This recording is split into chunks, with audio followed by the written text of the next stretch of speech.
네, 이제 2차 세계대전 시작하겠습니다. 아까 이제 배경에 대해서 삼국 동맹과 삼국 협상이 만들어지는 과정을 이야기를 했고요. 그 둘이 이제 부딪히게 될 무대인 발칸반도에 대해서도 이야기를 했습니다. 그러다가 이제 결정적인 사건이 발생하게 됩니다. 그것이 바로 사라예보 사건입니다. 이건 사라예보라는 것은 지금 이제 보스니아 그쪽에 뭐 수도인가 뭐 그럴 거예요. 이 발칸반도의 사라예보라는 곳에서 오스트리아, 정확히 말하면 오스트리아 헝가리 제국이라고 뭐 거기도 엄청 다양한 애들이 모여 있는 나라예요. 예. 거기에 페르디난드 공이라고 다음 오스트리아 헝가리 제국의 황제가 될 인물이에요. 황태자죠, 황태자. 이 페르디난드 황태자가 세르비아는 세르비아, 슬라브, 그죠? 슬라브족이죠, 그죠? 세르비아 청년 프린치프라고 하는데, 요 사람에 의해서 암살이 됩니다.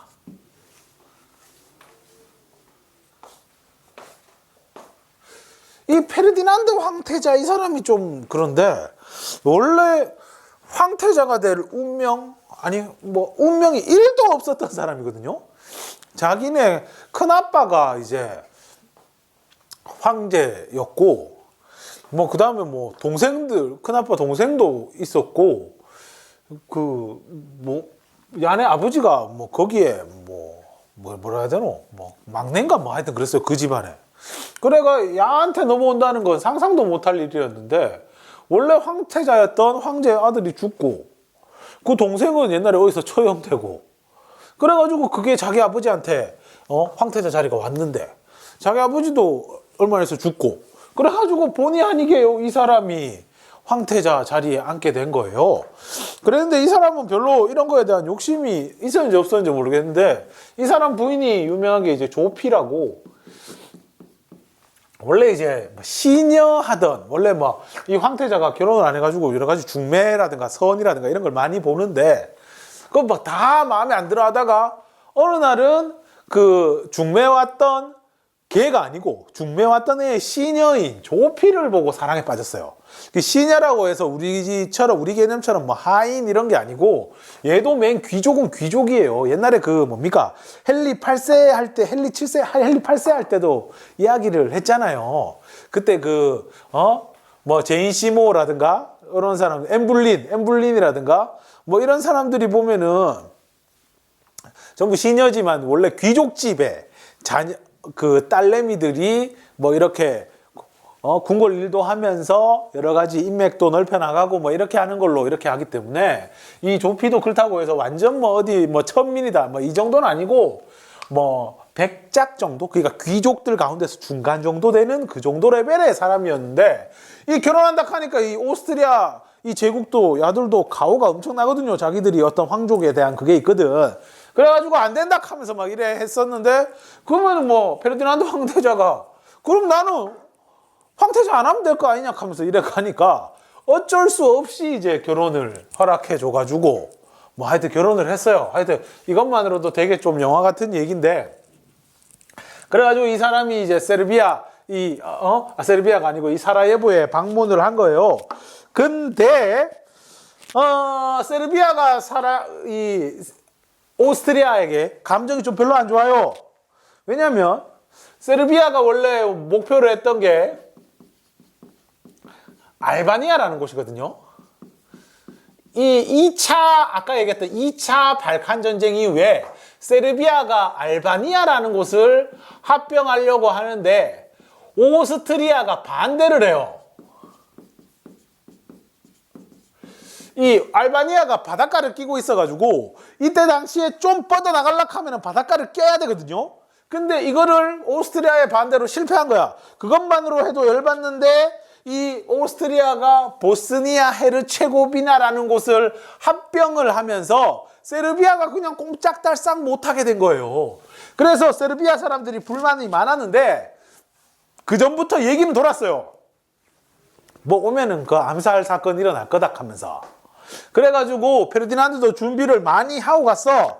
일단 영접행사, 당시 여기에서 열병식인가 뭐 이런 거 있었어요. 그래서 영접행사로 가는 길에 이미 누가 수류탄을 던졌어요. 그랬는데 이때 당시에 차가 차에 맞고 수류탄이 튕겨 나오는 바람에 주변에서 호위하는 병사들 둘만 다쳤거든요. 하여튼 그래 하고 그냥 가면 되는데 이 페르디난드 황태자가 또 인간성이 또 좋아, 휴머니스트라. 그래가지고 야, 가긴 어디 가노? 나를 호위하다가 다친 군인인데 내가 가가지고 병문안 한번 가야 되는 거 아이가? 하면서 갑자기 코스를 열병 행사가 아니라 병원으로 바꿔요. 그래가지고 병원 가자 이래 됐는데 그 운전기사한테 지름길을 알려줘야 되는데 그 옆에서 수행하던 그 장군이 그걸 까먹어요. 그러다 실컷 가다가 야, 니 왜 일로 가노? 일로 가면 더 가까운데. 그래가지고 거기에서 그럼 차를 돌릴까요? 하면서 차를 돌리고 막 이래 하다가 이 프린체프한테 기회가 온 거예요. 사실 이 프린체프는 몸도 되게 약하고 막 보면 좀 비리비리해요. 그래가지고 당시 세르비아의 그 암살단들도 야한테는 큰 임무를 안 줬어요. 그냥 지키고 있어라. 뭐 일로 오겠나 하면서 그랬는데 진짜 온 거야. 그래가지고 얘가 막 권총을 들고 이 페르디난드 황태자를 향해서 총을 빵빵빵 쏘는데 이때 당시에 방탄복이라는 게 개발이 되거든요. 근데 그 프린체프의 총알이 하필이면 목을 맞아요. 목에 있는 경동맥이라고 피가 분수처럼 나오는 데가 있어요. 거기 문제가 생기면은 거기를 맞고, 그리고 같이 옆에 타고 있던 조피도 총에 맞아요. 나중에 프린체프는 조피 이분은 황태자비는 죽일 생각이 없었는데 이거는 좀 미안하다 하면서도 이거는 세르비아인들의 어떤 불만과 정신을 담고 있다 하면서 막 그렇게 한 거죠. 그래서 이 사라예보 사건, 이게 1914년 6월 28일 날 발생하거든요. 요 사건으로 인해서 오스트리아 헝가리 제국은 순식간에 황태자와 그 비를 잃게 됩니다. 오스트리아에서 난리가 났죠. 세르비아의 최후 통첩을 날립니다. 야, 사과하고 책임자 다 잡아들이고 해라. 언제까지? 안 하면은 전쟁이다. 이때까지 안 하면은 전쟁이다. 이렇게 된 거죠. 근데 세르비아가 안 했고요. 오스트리아는 쳐들어갔죠. 오스트리아가 쳐들어가니까 세르비아 나중에 오스트리아가 세르비아에 쳐들어가니까 세르비아를 후견인 노릇을 하던 러시아가 니들 뭔데 하면서 들어오게 되는 거고, 그러니까 오스트리아와 삼국 동맹으로 묶여있던 독일이 야 니는 뭔데 이래 되는 거고, 나중에 이 전쟁에 러시아와 삼국 협상으로 묶여있던 영국, 프랑스도 들어가게 되고, 그래서 전체 유럽이 동맹국과 협상국으로 나누어져서 전쟁을 벌이게 되는 1차 세계대전이 벌어지게 됩니다. 물론 여기에는 동맹국 얘들 둘이 다가 아니고요. 나중에 불가리아도 들어가고요. 오스만 트루크도 여기 들어가고요. 여러 개 있습니다. 근데 가장 대표적인 나라는 독일. 네, 당시 이 동맹국의 군사력의 핵심인 독일을 중심으로 이야기를 해보도록 하겠습니다. 자, 독일은요, 계획을 세워놨지요. 네, 슐리펜 계획이라고, 슐리펜이라는 사람이 작성한 계획이에요. 아마 전 유럽을 상대로 우리가 전쟁을 벌이게 된다면 이렇게 하면 될 것이다 라고 한 거예요. 유럽의 지도를 또 발로 대충 그려보자면요, 망했네요. 대략 이렇게 있을 거야. 이렇게 있을 거야. 여기 보면은 스페인, 프랑스, 독일, 이탈리아, 발칸반도, 투르크, 러시아 이렇게 되는 거죠. 잘 보이나요? 그냥 뭐 나중에 지도를 통해서 보면 되고 이거는 대략적으로. 그러니까 이제 독일의 가장 큰 문제점 중에 하나가 전선이 되게 넓어요. 전선이 넓다는 건 뭘 얘기하느냐? 독일은 당장 서쪽에서 프랑스를 막아 싸워야 되고 동쪽에서는 러시아와 맞서 싸워야 되는데 그러니까 군대가 분산이 되겠지. 원래 독일이라는 나라가 군사 강국으로 유럽에서 프로이센 시절부터 날리던 나라지만 부담스럽지. 그래서 독일은 이런 전쟁을 만약에 수행할 경우에 어떻게 할 것이다라는 계획을 세워놨는데 그게 바로 슐리펜 계획입니다. 그게 뭐냐? 첫 번째, 모든 군대는 아니고 주력 부대는 벨기에를 거쳐서 프랑스로 침공한다. 모든 군대. 그러니까 독일의 모든 군대는 요 프랑스와 독일 사이에 있는 게 네덜란드, 벨기에거든요. 여기는 뭐 숲도 많고 이래서 군대가 옮기가 좀 그렇고 얘들이 또 중립국 포지션이라 가지고 건들기가 좀 그런데 전쟁을 빨리 끝내기 위해서는 그런 거 없다. 가자 하면서 주력 부대를 이렇게 돌리게 되고 그럼 여기에는 일부의 군대가 남아있다가 얘들이 철수를 하게 되면 따라 붙어가지고 일단 프랑스를 잽싸게 장악하고 그리고 돌아와서 러시아와 맞서 싸우자. 이게 계획입니다. 이게 슐리펜 계획이거든요. 옛날에 유명한 말이 있습니다. 누구에게나 그럴듯한 계획은 있다. 나한테 처맞기 전까지는. 옛날에 유명한 이제 복서 마이크 타이슨이 했던 유명한 말이죠. 뭐 상대방이 뭐 자기가 타이슨을 상대할 수 있는 대책이 있다라고 뭐 떠드니까 이때 마이크 타이슨이 했던 말이 이거예요. 야, 누구한테나 그럴듯한 계획은 있어. 야, 싸우기 전에 처맞는 거 생각하는 사람이 어디 있어. 근데 나한테 한번 처맞게 될 거다. 그 얘기야. 누구에게나 그럴듯한 계획은 있다. 나한테 처맞기 전까지는. 그 얘기예요. 그러니까 계획대로 하면은 전쟁에서 지는 계획이 어디 있겠어요. 당연히 이기지. 애초에 문제가 생깁니다. 생각보다 러시아의 속도가 빨랐던 거고요. 그래서 일부 이 벨기에를 통해 가던 군대를 뺄 수밖에 없었어요. 그랬더니 여기 힘이 약하니까 진격 속도가 더디게 되고 결국 프랑스와 독일 전선에서 이제 트렌치가 만들어지게 되는 거죠. 참호라고 하는. 요게 실패로 돌아가게 됩니다.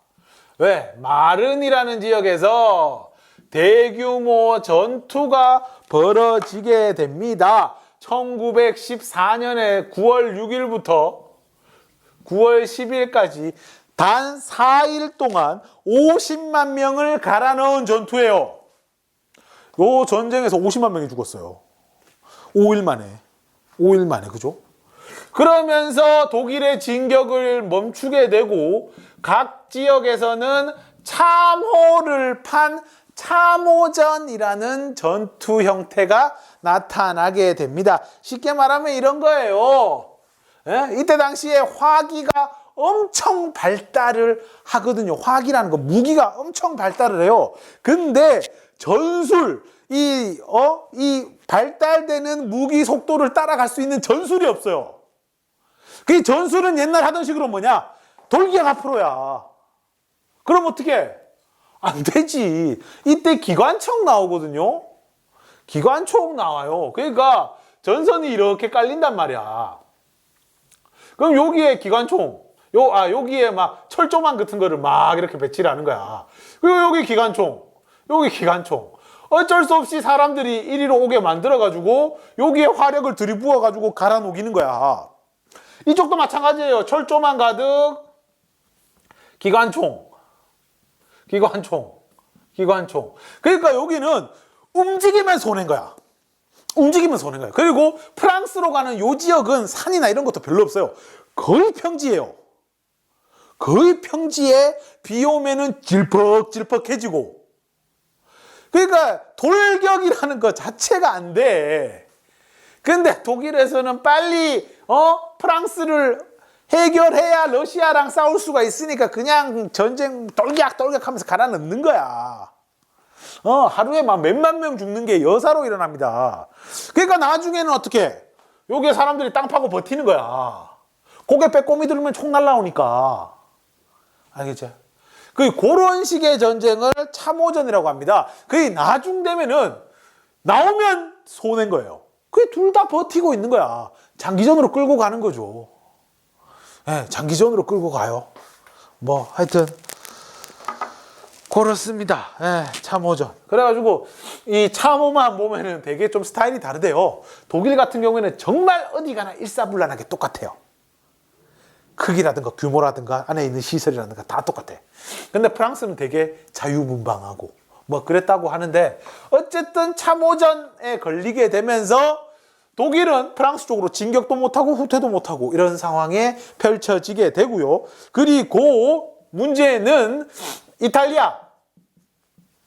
사실 이탈리아는 독오이 삼국 동맹의 멤버였지만 오스트리아와 앙금이 좀 남아있어요. 이탈리아가 독립전쟁할 당시 옛날에 그 가리발디 나오고 카보르 나오고 그때부터 해가지고 오스트리아로부터 땅 받을 게 있었는데 못 받았네라는 주장이 있어요. 그래가지고 처음에 1차 대전이 일어났을 때 이탈리아는 관망합니다. 구경만 했다는 얘기죠.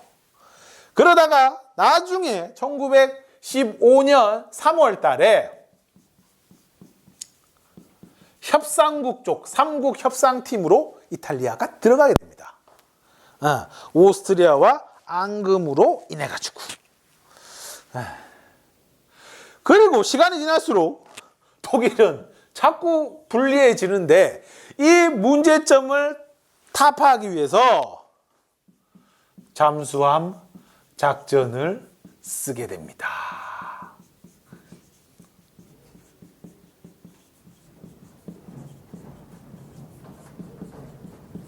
오, 밖에 바람이 막 매섭게 부네요. 네, 독일이 이때 잠수함 만듭니다. 네, 바다로 쑥 들어가요.